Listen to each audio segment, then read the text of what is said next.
Welcome to Level with Emily. This is a conversation with composer Maclaine Diemer about Salt and Sacrifice, which is an action RPG side-scroller that has a little Metroidvania to it, a little Souls-like to it. Now, if you're accustomed to Maclaine's music from the Guild Wars franchise, this is not that. This is grimy and dirty, it's not polished, and of course he did all of those things on purpose. There's a lot more synth to it. And even though there's a lot of live cello, it's all been very heavily manipulated by Maclaine.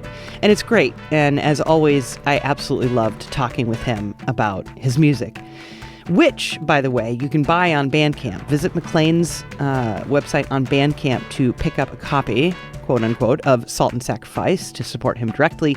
If you'd like to support us, visit patreon.com/level, and you can find out about perks and stuff like that for patrons there. Also, please do join us on Discord. You'll find a link to that in the show notes. No charge to join us there. And another really important point is, as great as this music is, we don't put it in our YouTube videos. So if you want to hear this conversation with the music woven in as examples, you need to listen to the audio version of the podcast. So you can do that wherever you get your audio podcasts.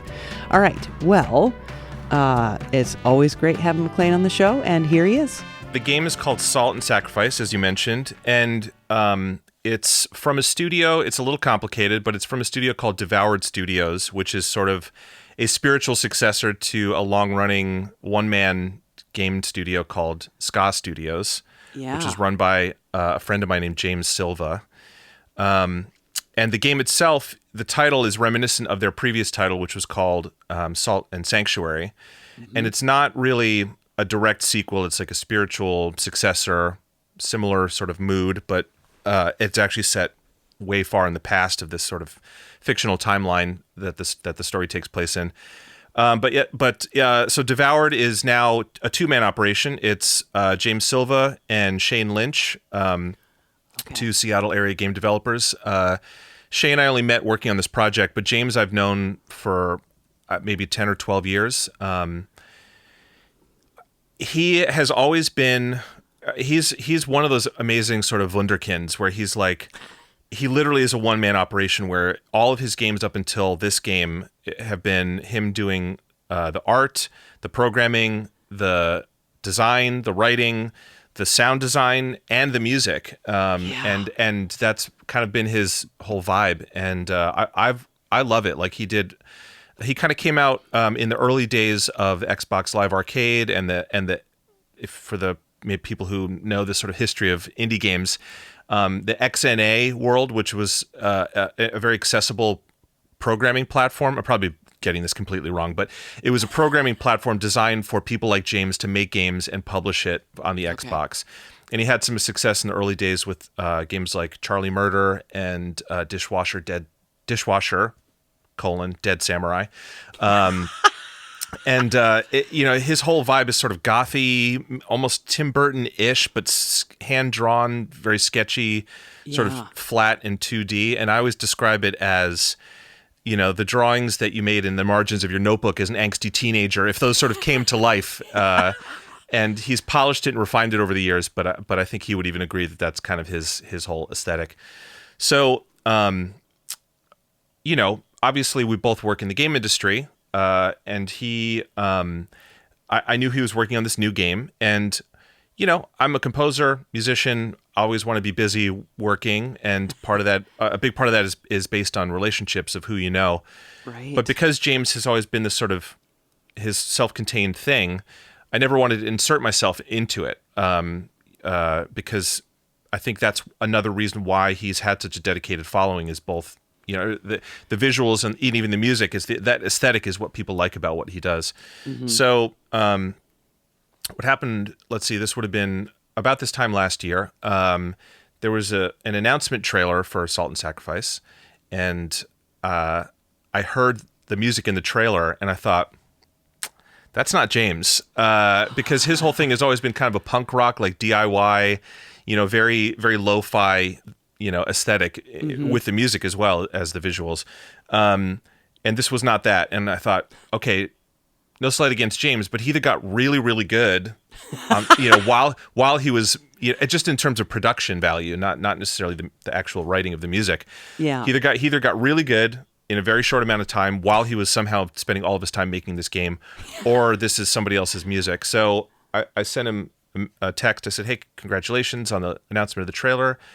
Did you do the music? Like, what was that?" And he said, "No, it was something that the trailer house licensed." And I said, "Well, if you want that kind of thing, if you want that sound, which is sort of epic pounding drums and sawing away on, cellos and that kind of stuff, I can do that. I don't want to push myself on you, but if that's what you want, let's talk about it." And James is one of those guys he's so hyper focused on his work that I think it wasn't like he shuts people out and say, "No, I must do this." It's just he doesn't think about it. So he goes, "Oh, yeah, that would be great, actually." This is very matter of fact. Like it had never crossed his mind that this was an option. Yeah. After knowing him for a decade or more. So that was how that started, and it was great because I love what James does. So that was the sort of backstory of how I got involved. But the game itself, if you just look at any of the trailers, you can kind of see what he's going for, which is that dark fantasy, very oppressive, very grimy and claustrophobic. And from a musical perspective, I thought I could take what he's already established, with Salt and Sanctuary and his previous games, and just kind of elevate it a little bit more, refine it a little bit more, and then also exercise some muscles that I haven't had a chance to do yet. So it's been really, really fun to work on. What muscles were you exercising that you hadn't for a while? Well, getting to play guitar, that was a big one. I am a guitar player, by nature, I would say. It's definitely the thing that I'm the best at when it comes to what instruments can you play. I can play a lot of other instruments, sure, to bad, or do enough takes that I can cobble something together, but I'm a guitar player, and most of my career in games has been doing these beautiful, big, lush orchestral scores, which I love doing, and is another facet of who I am as a musician and a composer.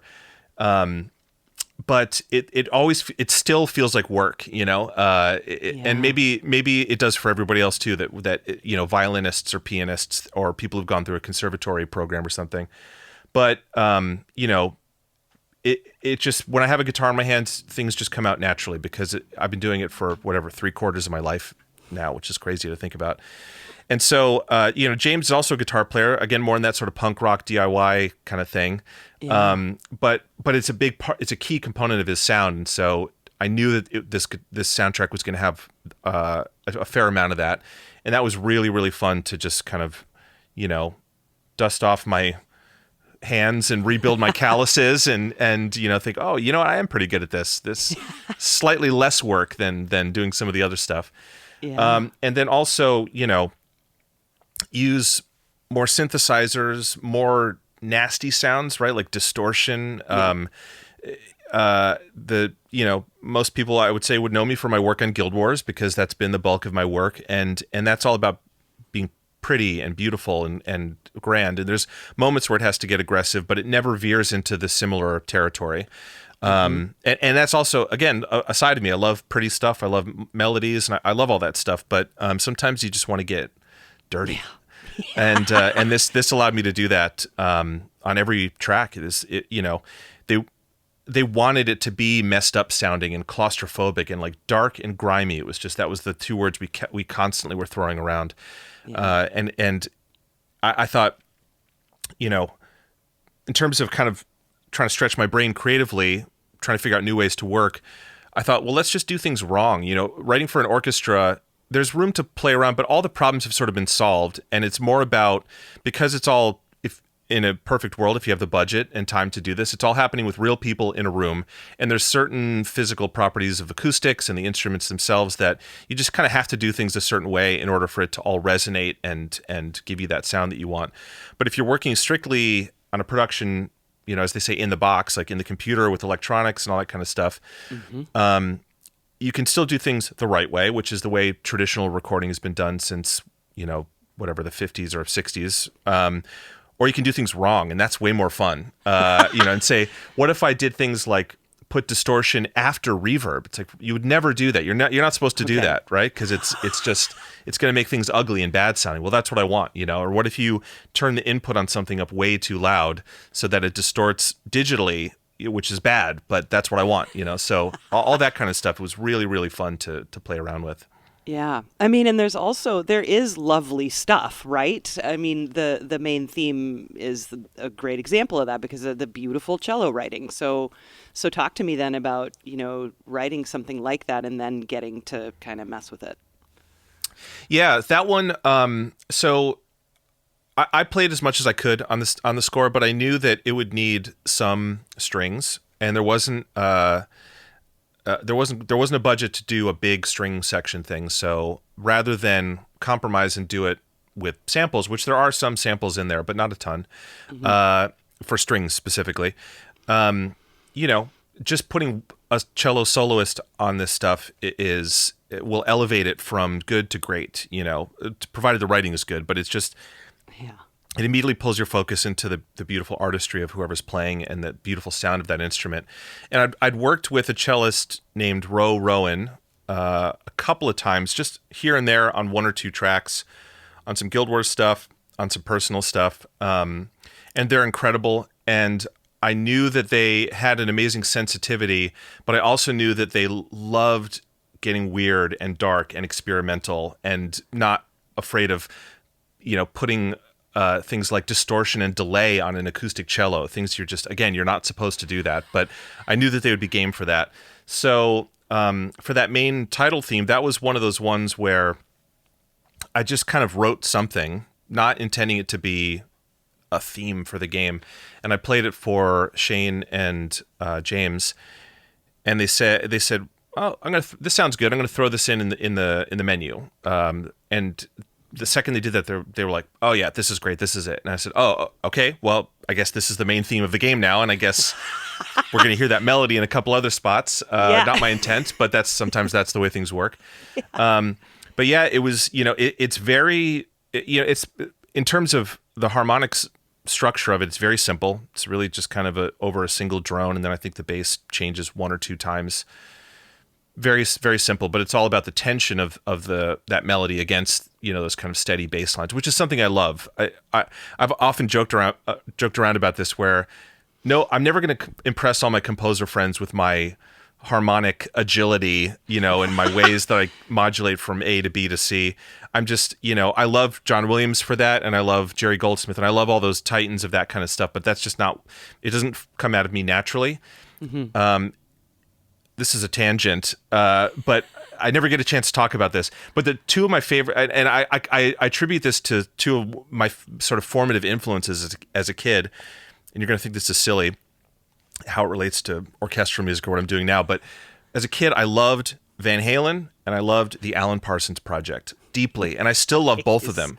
Yeah. And Van Halen is a little, cooler to talk about in mixed company these days, whereas Alan Parsons, unfortunately, he's been, because of that Austin Powers joke, he's been reduced to a punchline that people love to think they're the first person to reference that joke when you bring him up. But the guy, if you look the guy up, he's a genius. He's been involved in so many colossal, important records in the kind of pop and rock world for the last 50 years.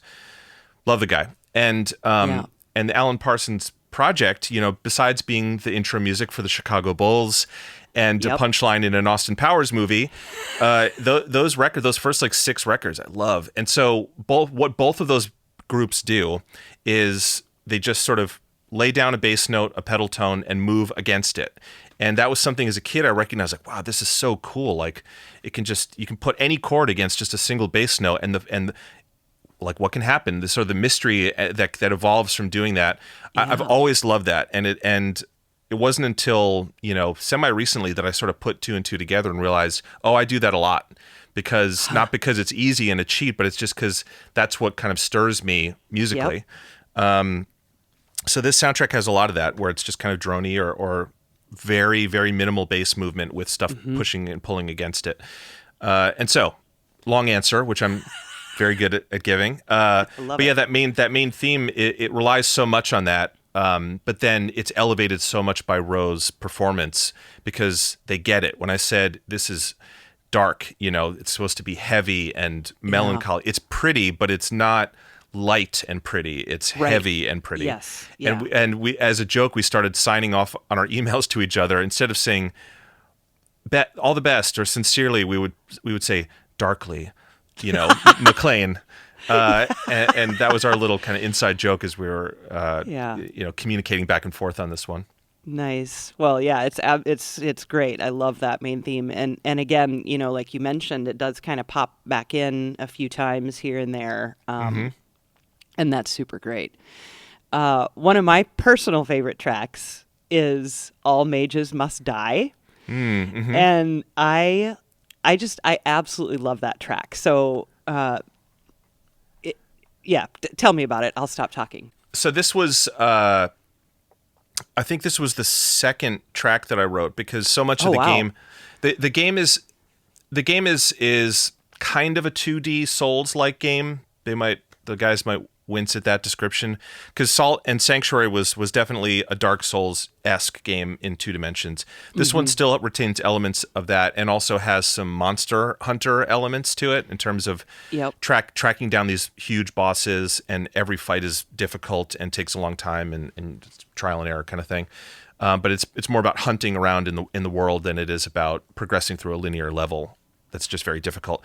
So I knew that it was going to need a decent chunk of combat music. Not something that this I've been on the record as saying many, many times that I'm not very good at writing it, and therefore I don't like writing it. But this one, because the parameters were not just strictly orchestra, I could use other things that make it a little easier to keep the tension up and keep the energy moving. So, this one has guitar, and it has bass in it and some drums. I mean, there's like epic drums and there's some toms and stuff in there. It's not like a rock song, but it sort of skews in that direction, like a cinematic, almost like maybe Ramin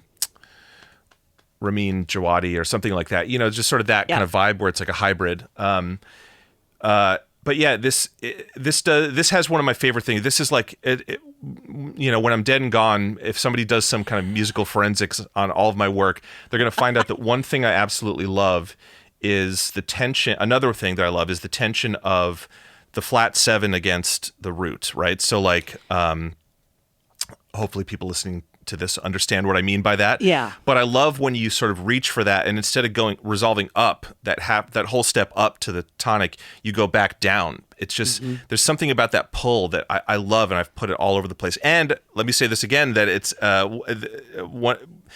I didn't put 2 and 2 together until kind of recently. One of the things I think that planted that seed in my brain was another of my favorite teenage bands, Led Zeppelin.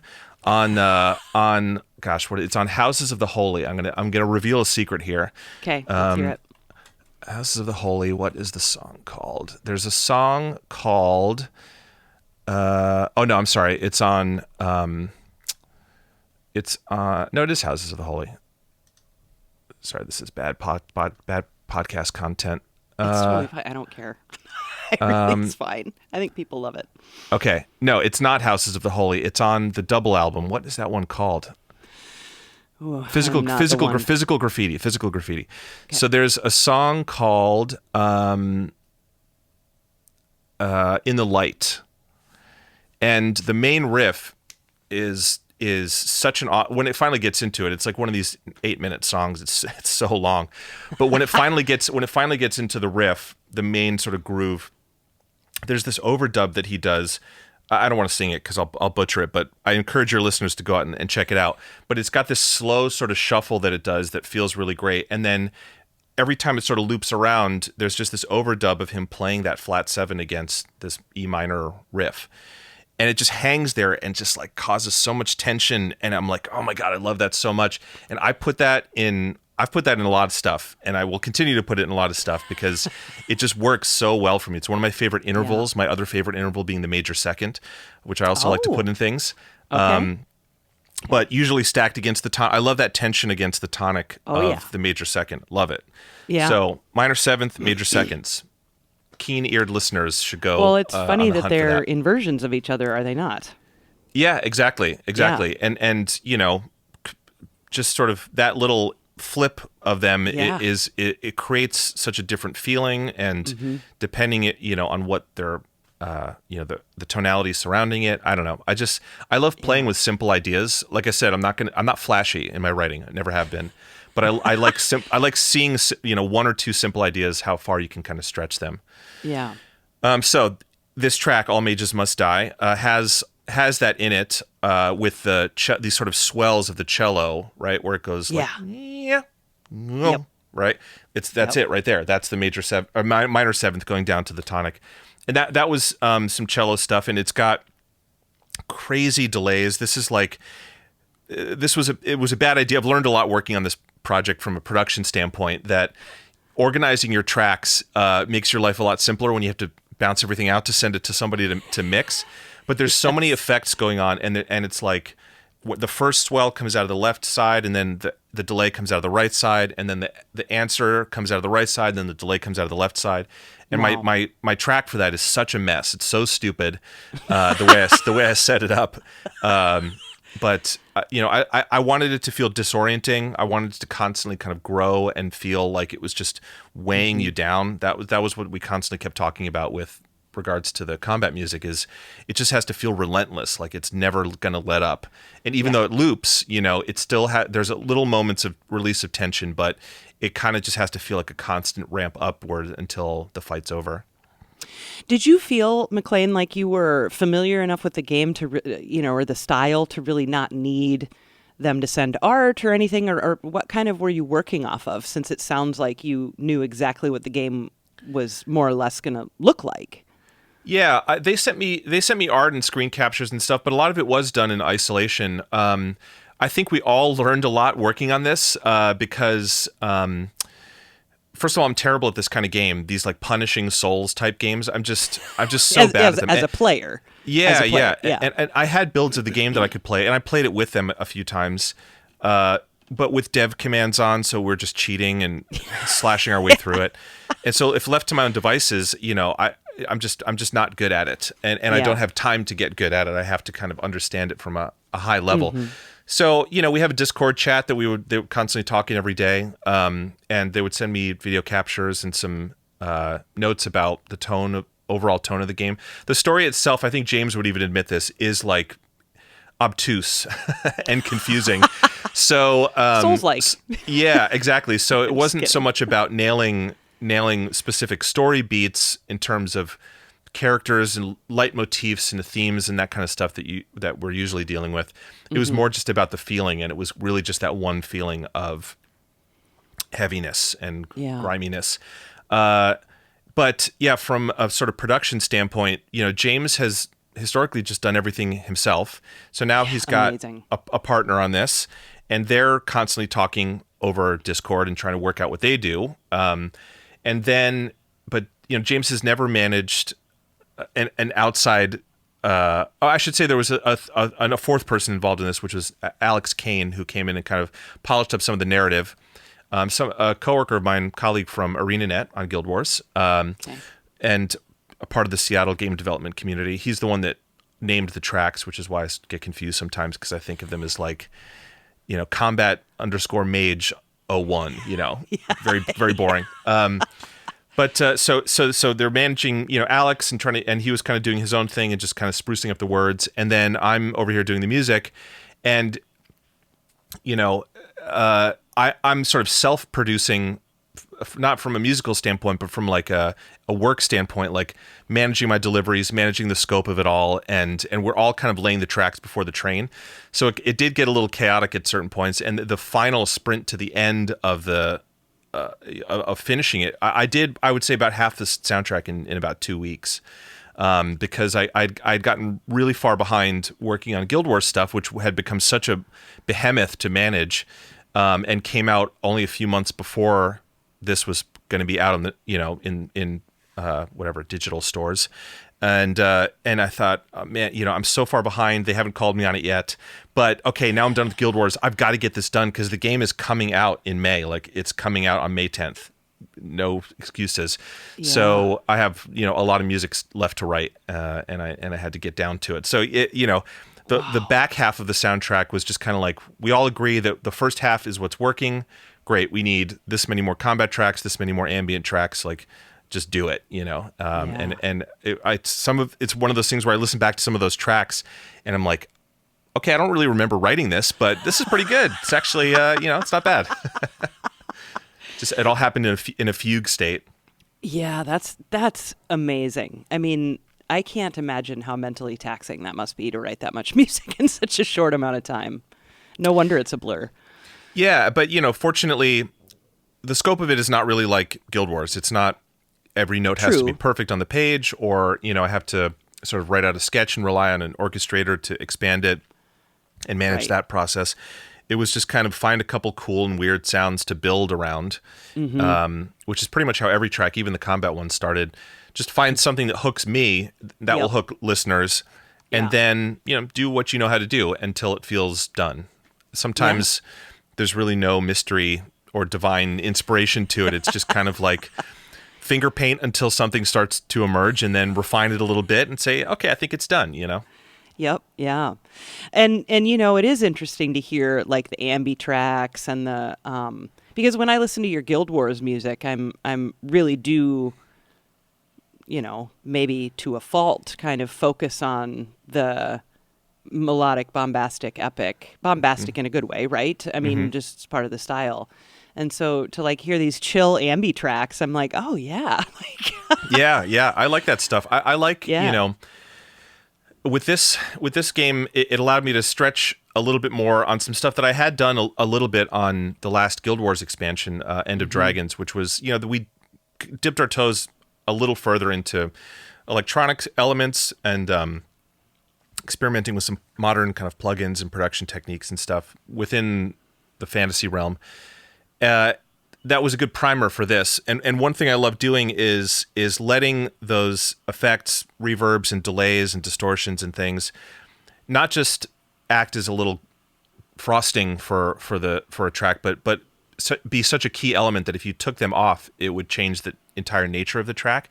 So, making space for them to be heard clearly enough that that's what pulls you in. So for instance, over the end, there's two endings to the game. So there's two tracks that are very similar. One's called Take Your Place, and the other one's called Make Your Climb, and it's kind of the good and the bad ending, or vice versa. Take Your Place is the bad ending. Make Your Climb is the good ending. But if you listen to them, they kind of sound similar, except one is kind of more mangled than the other one.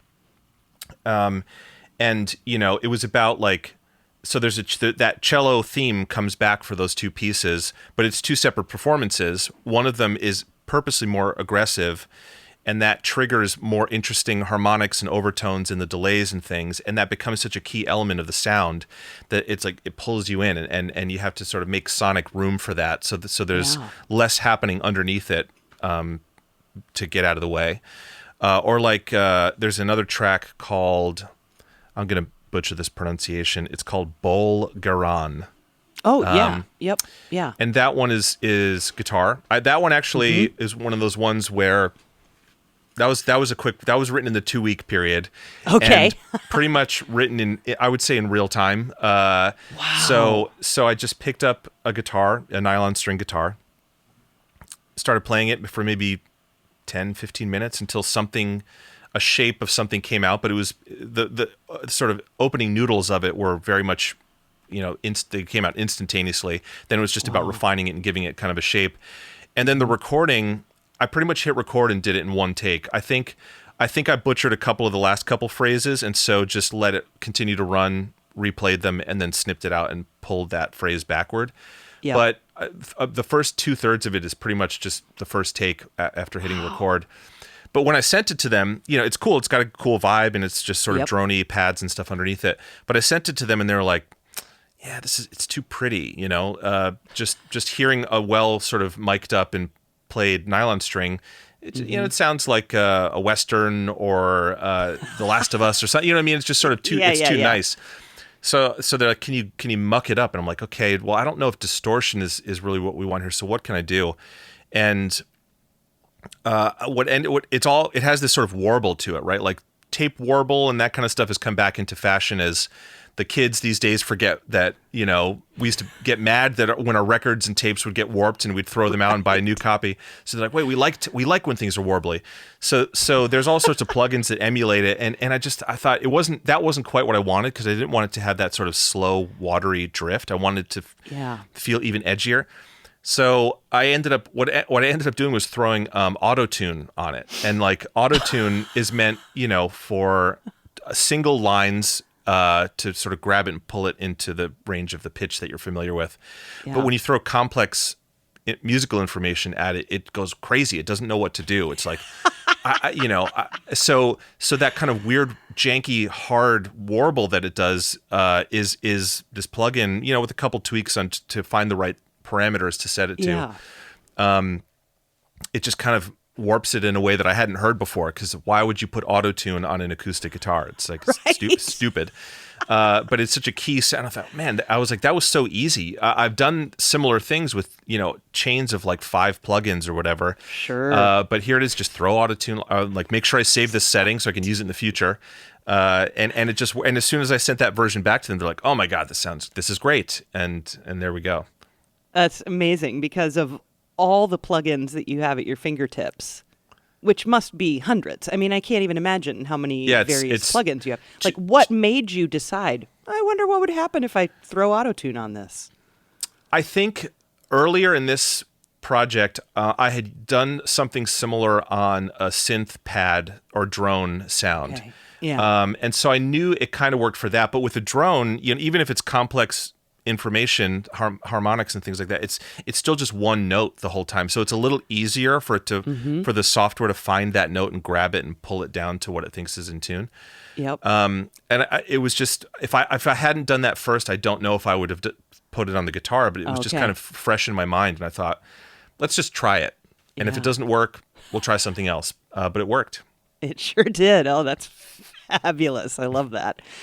Oh, that makes me think more positively about auto-tune in general. Yeah. I love that. After 25 years, let's figure out some new uses for it, Exactly. Let's use it exactly for what it's not supposed to be used for, and then we'll like it. Yeah. There's a track called Blade of the Inquisition. It's one of the first combat tracks, I think, that's on the album. It's like the 3rd track or something like that. And that one is great, because I get it stuck in my head when I'm doing stuff. Yeah. And I'll just be like jamming along and I'll be like, oh my God, that's that Maclaine track from nice. Sacrifice. So yeah, I got a big kick out of that one. I was at a car dealership yesterday with a friend who was looking at cars, and just like going through the rows of cars with that in my head, it just made the whole experience really humorous and fun. You're like, I'm not going to let this salesman take advantage of me. Right, exactly. Hype you up. I loved that track. Thank you. That track was the first track that I wrote for the game. Just to throw something. I should say the first track that was accepted. We only threw out one track that was a little more kind of rock-ish, that had like an actual drum kit on it. Oh, and okay. It's a cool. I'd forgotten about it completely, and then I was kind of doing some archiving recently and heard it, and I was like, "What is this?" And I thought, "Oh, this is cool." So I'm going to bookmark that and come back to that maybe someday. We'll see. Yeah. I hate throwing out good ideas. Right. But that track, that was the first one where they said, "Okay, you got it right." And again, it has cello, but it has delay on it, and then there's a sort of distorted lead line that comes in that plays whatever the melody is. That's also a cello with a lot of distortion on it. Okay. And then, feedback and noise and reverse swells and things like that. Just making everything a mess. Like when you're, again, with sort of painting metaphors, when you're finger painting and you just end up putting too many colors in it and it all just turns to like a dark brown mush. That's kind of what the score is like. But you'll appreciate this, I think, about that track. I was thinking about this morning when I was kind of revisiting some of them.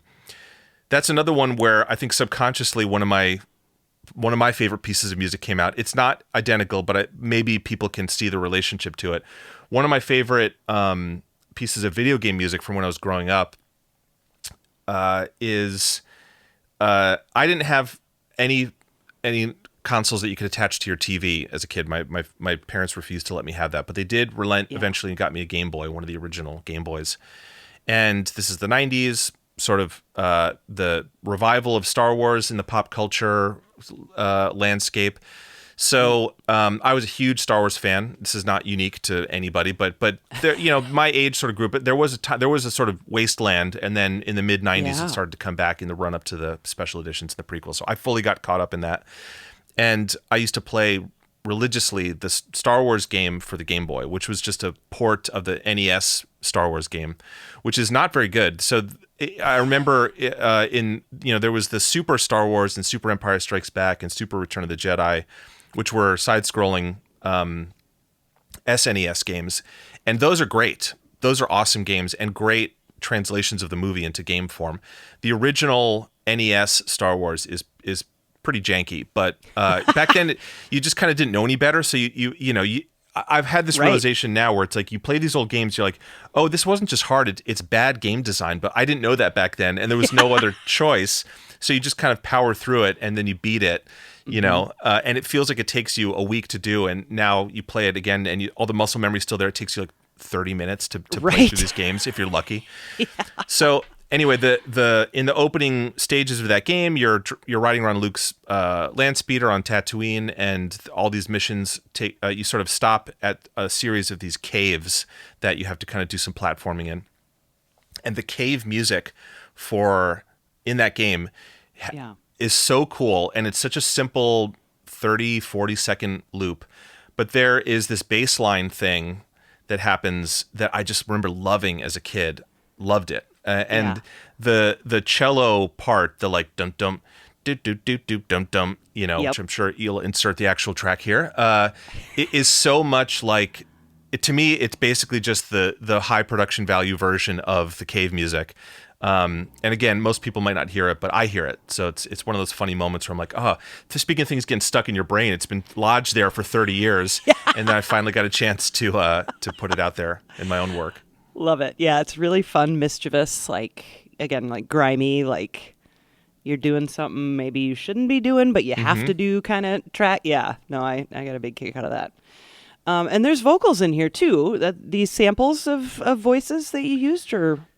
Yeah, just there's some choir, but it's just samples. I've only had a chance to work with a live choir once. I would love to do it more. I've worked with some vocal soloists recently, but this one was, you can't replicate.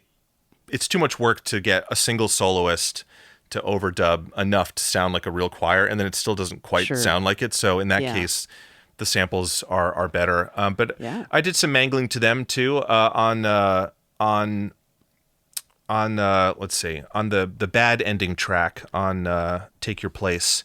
Yeah. It's the same choir part as in Make the Climb, which is more ethereal and beautiful because you're like ascending to join these kind of old gods up in the sky. On the Take Your Place, you get like strapped to a tree and you die. Very unpleasant. Wow. So it's got all sorts of pitch shifts and formant changers on it to just kind of make it weird and unsettling sounding. But there wasn't too much done to that. Just a lot of work to try to make it feel as realistic as possible. Yeah. Yeah, I mean, they sound fine. I mean, with samples like that, right? I think it's, if it's in the forefront, you might notice, but if it's just a supporting character, like it seems like the choir was kind of used in that support role in the background. Exactly. You really can't tell, I don't think. I mean, I can't tell. I just assumed it was just because I know the cost of an actual choir. So it's like, Next time on salt and whatever, salt and savory, whatever. Salt, savory. whatever the next one is. I'll ask James for more money. We'll do a real choir. Get a real choir then. Yeah.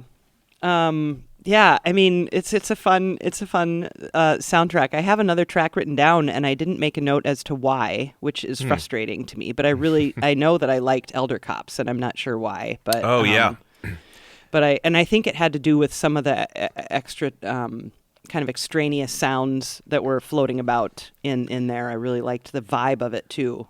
Yeah. That one was I believe that was the final track I wrote for the game. I had to do one more. And there's actually a video of this on my Instagram page, I think. I put one up there.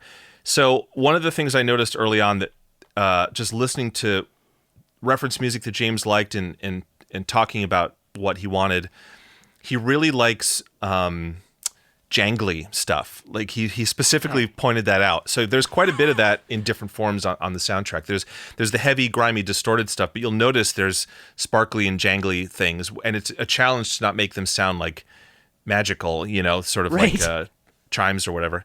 But I had a couple things lying around, like any of us that do this for a living. I've got drawers and drawers full of weird junk and toys that just kind of accumulate. So I pulled out anything that made any sort of jangle, and I had used them all kind of, across the whole thing.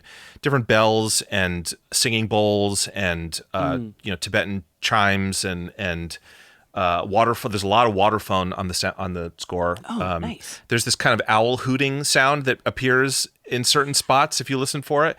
And there was something that happened with this waterphone where, and I think it's in that track, the Elder Cops track, but I just had it at the right angle, and I bowed the right tine in the right spot where it hit some overtones where it didn't sound like the kind of 70s horror, waterphone that you're used to. Yeah. It sounds like an owl hooting. And I as it happened, I remember tensing up and being like, don't move, like just barely kind of rotate the things so that you don't lose whatever's happening here, because I don't know if I can recreate it, and I can't. I've even chopped that piece up and used it in other stuff because I'm like, this is such a great sound, and I don't know if I'll ever be able to get it again. But on the Elder Cops track, I was like, I need some jangles that I haven't used before. And I'd thought about this for a long time, and I hadn't ever actually used them. But a long time ago, before I met her, my wife had, she's a very social person. I think she was trying to make new friends or just try out new hobbies. She had taken some belly dancing classes, and she had her belly dancing costume, which was sort of a sash and a scarf kind of thing, that she keeps in her like Halloween costume box under the bed. And I said, hey, can you dig that out for me? Because it's cheap junk. It's like a $10 thing on Amazon. Like, it's not fancy at all. But whatever the metal that the jangles on it are, it makes such an awesome and specific, very high pitched jangle sound that almost sounds like coins falling. I don't know. It doesn't sound like bells or other sort of chimes that you might get. So there's a video on my Instagram page of me holding up this blue belly dancing scarf and just sort of gently rotating it in front of the mic. And the majority of that track is just that. And I at that point I knew, I was like, James is going to love this. And he did. I love that came from a belly dancing costume. That's fantastic. Yeah, and or attire, maybe costume is a little attire. Yeah, and it's pretty lo-fi. I mean, it's definitely the cheapest instrument, if you want to call it that, on the entire soundtrack. It's like lo-fi. Just this, we're continuing that lo-fi aesthetic. Yep. It's the thing to do. I love it. Well, what else are you working on right now that you can talk about? Yeah, at the moment, it's nice to be able to talk about a future project. Usually, we never can. Right. I'm working on a game called Firmament, which is from the studio Cyan Worlds or Cyan Incorporated. I think it's maybe Cyan Incorporated these days, but Cyan, for veteran gamers, are the creators of Myst and Riven, and associated sequels and spin-offs from that, as well as Abduction, which came out maybe almost a decade ago at this point. But yeah, that game, Myst specifically, is like a Mount Rushmore game for me.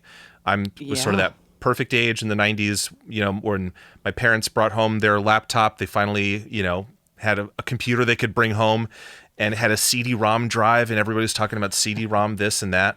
Yeah. And, if you had a CD-ROM drive, you're just like, what can I put in this? Well, like the Encarta Encyclopedia or something like that was a big one. And then Myst, it was just kind of, it was the first or second thing you got to see what CD-ROMs were all about. Mm-hmm. And so I was no exception. And I remember playing that game and thinking, or maybe I didn't realize this until later, but what I felt at the time was, oh, I'm feeling complex emotions, not just the adrenaline rush of beating a boss or getting to the end of a level. Yeah. I'm feeling like mystery and melancholy and like, you know, kind of uncertainty and feeling a little unsettled walking around this island trying to solve these puzzles. And I've always loved that game. I've bought it and rebought it so many times. Both the original and the remakes, and now the VR version that came out for the Quest a couple years ago, which I think is the perfect version of the game. It's meant to be in VR. Yeah. So, I actually thought the studio had gone away because I hadn't heard anything from them for a long time. And then they did the Abduction Kickstarter about a decade ago, and I thought, oh, that's cool. The original guys, you know, bought the rights to the studio back and have resuscitated. But what I learned since then is that they didn't ever go away, which is kind of miraculous. They had some tough times, but they've come back, and now they're just sort of a true indie studio with some amazing people that are still from the Myst and Riven days, involved in their new project, Firmament, and some new people that are like me that grew up on it and have such a deep love for it. So it's not in that world. It's not a sequel to either of those games, but if you know the types of games that Cyan makes, it's that type of game. It's an atmospheric puzzle game, but you know, with modern sort of production value, and it looks gorgeous. Nice. The puzzles are challenging and fun, and I'm having so much fun writing music for it. It's like, it's truly a dream project for me. Wow. You know, working on this, it just feels like it's closing a loop or coming full circle on something so important to me and fundamental, just as an individual, let alone a musician or a creative person. So that'll be out sometime soon. I can't say when, but I'm actively working on it. I'm probably in the home stretch, and it feels like a logical progression from the electronic-y elements of Guild Wars 2 End of Dragons to Salt and Sacrifice to this.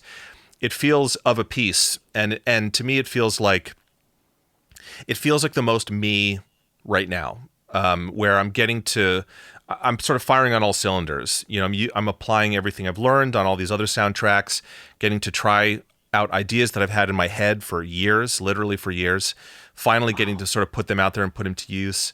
And it's cool. I think people are really going to enjoy it. Good. Well, I cannot wait for that to come out. And and we'll talk. We'll have to talk about that. Again. Yeah. Yeah. Exactly. I'll try not to miss that release. But yeah, I mean, super fun to hear this soundtrack just as a contrast to everything I knew before. And what else do you want to say about Salt and Sacrifice?